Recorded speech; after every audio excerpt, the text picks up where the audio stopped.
Welcome to part 3 of our What is Kwanzaa series. I am very excited about this part because I'm going to give you my 2 cents. Yes, it is my 2 cents. It is based on research, it is based on anecdotal evidence, and life experience. So these are my top 10 reasons why I believe that people of African descent should celebrate Kwanzaa throughout the diaspora. Number 10, I believe in the principle of following truth and not man.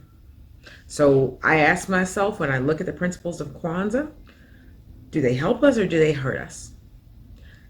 I have not been able to find one iota of evidence that practicing things like unity, self-determination, collective work and responsibility, purpose, cooperative economics, and I'm not sure if I left something out because I'm not actually using a script.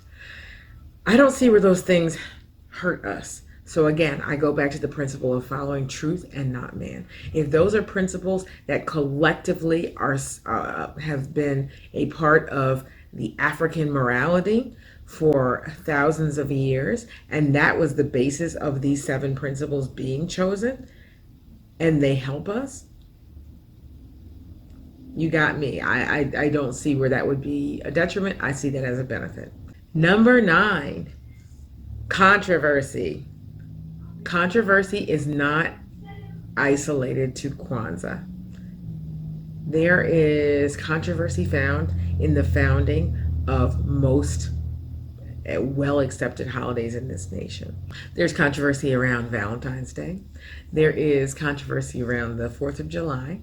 There's controversy around Columbus Day, around Thanksgiving, very obvious controversy. And there's controversy around Christmas. There's even controversy around the Gregorian New Year and whether or not that's actually the new year. If you have heard of the Kemetic calendar or the sidereal calendar, if you have heard of the Chinese New Year, you probably are aware that there are different ways to measure time that have existed before the Gregorian calendar. So I guess my take-home point is there is some controversy around the founder of Kwanzaa. I make no bones about that. Now, in terms of the incident that was alleged, whether or not that incident actually occurred, I have no idea. I can't really speak to that. I can speak to the fact that during that era, that there were a lot of things that happened that were very divisive between groups. It sort of reminds me of things that are happening to present day, where you had 2 groups who goals were different, but not completely misaligned. They actually could have been complementary. And I know that the rift between these 2 groups, I believe, was used in order to weaken both groups. I'm not actually going to go into the accusations against the founder of Kwanzaa back in the 1970s. I'm not going to do that. If you would like to do that, there are plenty of sources that you can look it up if you don't know what I'm talking about. I'm just going to speak to the fact that there has been incredible controversy around many U.S. holidays that we still celebrate. I cannot tell you how many times I have gone out on the 4th of July and seen Black people just geared up in red, white, and blue. Like firecrackers, eat hot dogs. It's probably going to clog their arteries and give them cancer. I can't tell you how many Black people I know that celebrate Thanksgiving. Most do. Most do. So, that being said, when we know of the cultural horrificness of those 2 holidays, until I see Black people protesting those holidays in large quantities, I definitely cannot be in alignment with the fact that controversy around a founder negates the celebration of a holiday. Number 8, all holidays have an origin. So that to me, it is ironious to say, well, you can mark on a calendar when it was created. It was created by a man, and he created it in the 70s. So how can you celebrate something that has an origin? Did Thanksgiving not have an origin? I am so confused about that. Each holiday has an origin. Whether you want to call them holidays or whatever you want to refer to them as, they have an origin. There is an origin. So to say that we shouldn't celebrate it because it has an origin, or it doesn't because it has an origin, that doesn't fly with me very well. I'm going to be honest. And thus far, it may seem as well. Wait a minute. Are these your top 10 reasons why we should celebrate or why we should not? I'll say it this way.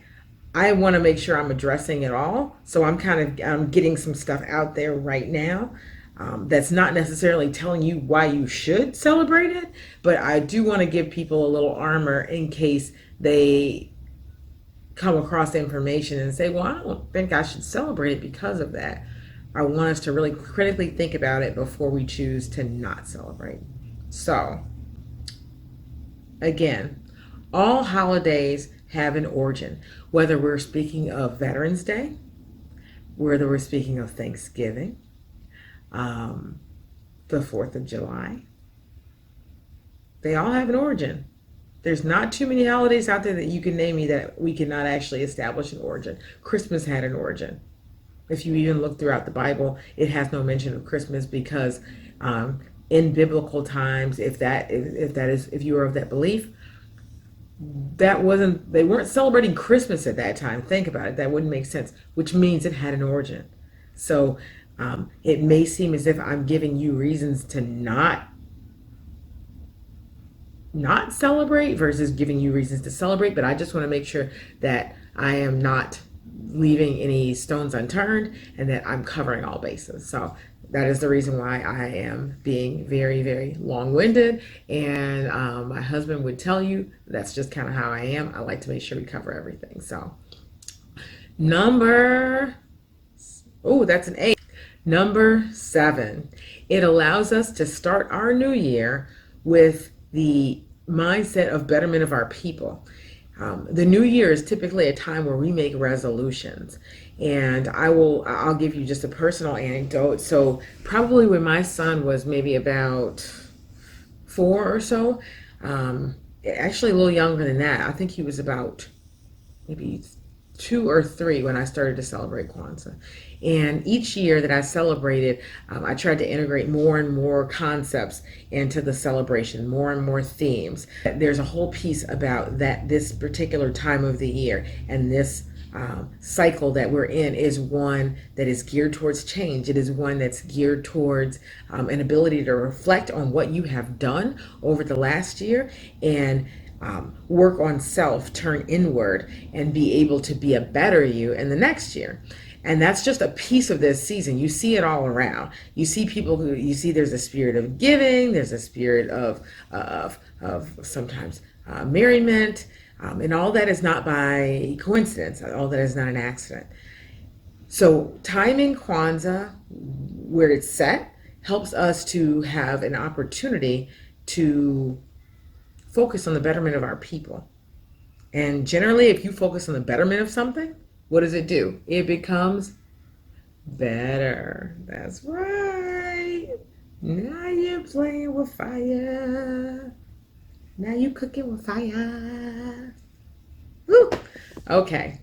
I need to adjust this because it's wobbling because I'm shaking all over the place here because I'm getting excited.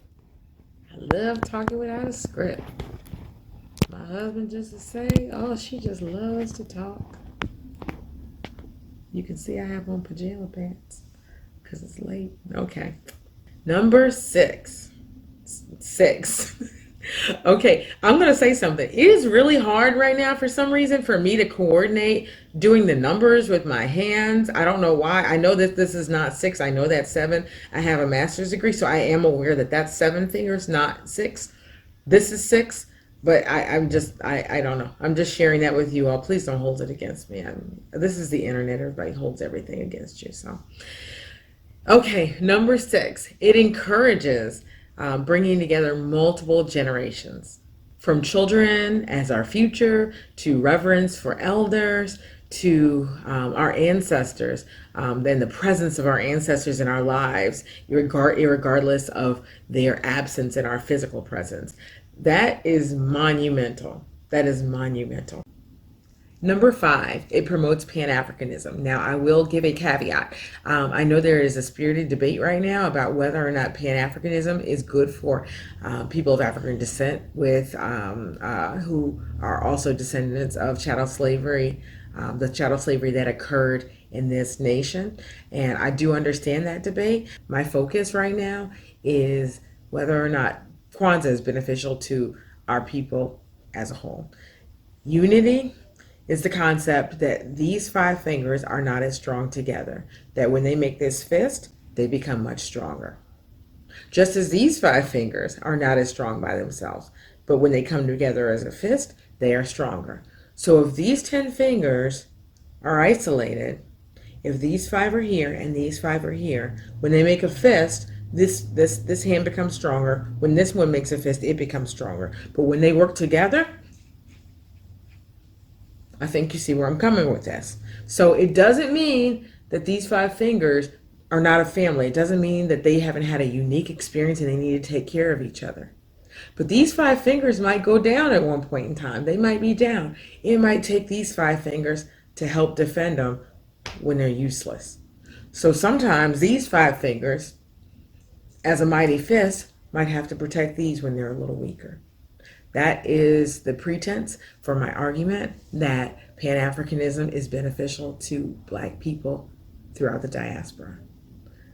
If you want to have a larger debate about it, I am willing to do so, but I'm not willing to do so in a volatile way. I am not. I just want to make that clear in this channel, period. That's not what I'm doing. There's plenty of other places to go on the internet to have volatile name calling spats with people on the internet. This is not one of them.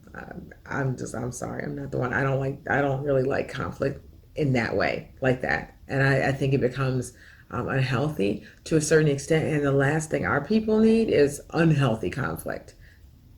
Spirited debate, yes. Healthy conflict that helps us grow, yes. Calling each other coons and sellouts and all this other stuff, I'm not doing that. I don't have the energy to do that because I got a 9 to 5. I don't have time for that. Number four, it encourages people of different faiths to walk together because it's not a spiritual holiday or a religious holiday, I should say. It's a cultural holiday. It actually is a spiritual. I will say there's a spiritual piece to it because as people of African descent, we are a spiritual people, but it is not a religious holiday. I think that is monumental, and I think that our people are in such great need of being able to unite around something. And if it's just around those principles, if we can agree that these principles are not out of they are not misaligned with the moral beliefs of our spiritual walks, or I'll just say our moral beliefs, period. So if these principles do not fall out of line with our spiritual beliefs, then we can actually unite around the principles. So it doesn't need to be that I agree with your thoughts about how I get to heaven, or whether there is a heaven, or if there is a promised land, or if I am going there. A part of the reason most of the wars that have occurred in this world are based on religion. They just are. It's factual. It's actual. So we need something that we can unite about. We already have enough to be divided around. We really do. So if people of different faiths can unite upon principles and understand that, hey, the principles that you espouse as a part of your spiritual or religious beliefs are the same as mine, that's something for us to build upon. And I'm super excited about that. Number three, it creates common practices for us to engage upon at the same time and space. How awesome is that? If we can have a week of Black people doing the same thing at the same time for the same purpose, that's power. That's power. It really is. I can't say anything more than that. If you have not been to a Kwanzaa celebration, you should check one out. I live in the Chicagoland area, so I've been going for years. That's where these earrings come from. That's where this top comes from. That's where I get a lot of the my makeup and my beauty products and my calendars and my books, clothing, everything at Kwanzaa festivals. So having this period of time where Black people are united around something that is intended to unite Black people specifically is powerful. And I think that is amazing. I think it is an amazing opportunity for us to galvanize regardless of anything else. Number two, it introduces us to a common language that's connected to the continent. Now, I will say that the language that is associated with Kwanzaa is Kiswahili. Kiswahili is sort of a hybrid language. So speaking Kiswahili, in my eyes, is not the same as speaking Igbo. It's not. But it is a language that is connected with the continent. There has already been a history behind this language being established around Kwanzaa, and and many of the Afrocentric or Pan-African organizations that come together will use Kiswahili for some of their key terms. So we have a little bit of skin. So Kiswahili actually has a little bit of skin in the game. English is a bastardized language, so is Kiswahili. I'm not going to make any bones about that. But if it is a language that we can use that comes from the continent, that's actually used in the continent, and we can use that to help unite us, even if we're not sitting and speaking in fluent Kiswahili, the fact that we are reestablishing those connections is amazing. One thing that I think is great that I see happening amongst our people is the ideology that it is important for our children to take back their names, to be able to have some connection with their ancestry in their names. It is so amazing to see how many children now are being named names that actually are Swahili names or Yoruba names. That is amazing to me. I think that is awesome. And given the fact that our language, our original language was taken from us, and we are not totally sure where, the pieces of our ancestry that were here before English, I think it is essential for us to have an opportunity to connect to the continent in our language, even if it's for a week, even if it's here and there. That we lost something that was essential to our identity, and being able to claim parts of that back, even if we're not actually claiming parts of it back, even if we think we are and we're inaccurate, the thought base that we are is powerful. And the number one reason why I believe that Kwanzaa is still beneficial for our people to celebrate throughout the diaspora is that it introduces African concepts as African concepts. Hey, okay. So what does that mean? What do I mean when I say it introduces African concepts as African concepts? So what that means for me is that the concept of unity is not unique to African people or people who are of African descent. When you call it umoja, that ties it in to people of African descent. The language that we use and the reconnection of it back with the continent is what helps to solidify that this is an African concept. The concept of kujichagulia, self-determination, being able to speak for ourselves and determine the path that we will take. When you utilize the African word for the concept, and then you tie it even more back to what is practiced typically in the continent it makes it an African concept, and it actually introduces it to us as such. Because when you just say, oh, well, what makes Kwanzaa special? Well, Kwanzaa, there's a focus on faith. Well, there's a focus on faith in lots of things. But when you say there's a focus on Imani, and you combine the symbol, and you do give the English translation, and you connect it back to the continent, that makes it that makes the African piece of the things that are special to us really come alive. And they come alive. They can come alive for us. They can come alive for our children, so that generations from now, these words are commonplace. Where it is not unusual to see the Emoja Bakery of Greenboro, North Carolina, or it is not unusual to have it in Ujamaa construction as we do in Chicago. It won't be unusual to have the NIA Center for Learning, the Purpose Center for Learning, and everybody knows, oh, NIA, that means purpose.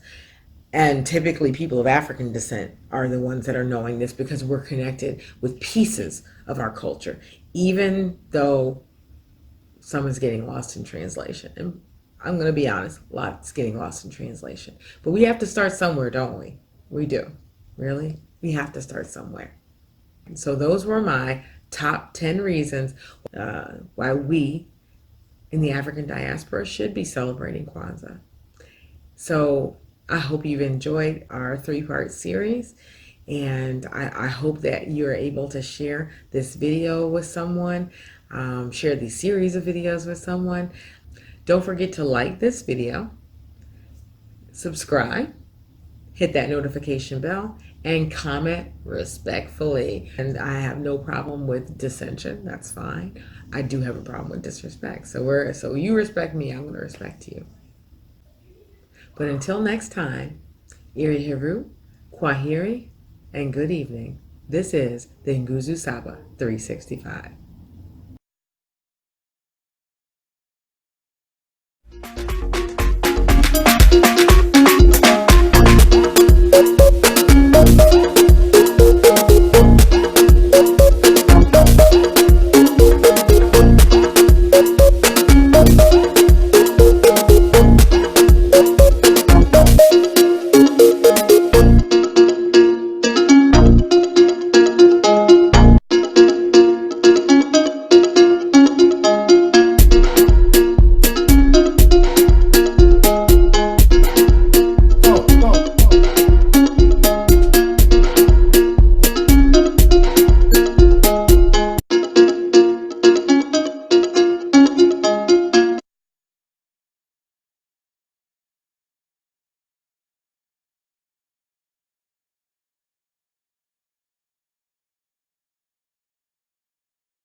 Kwaheri.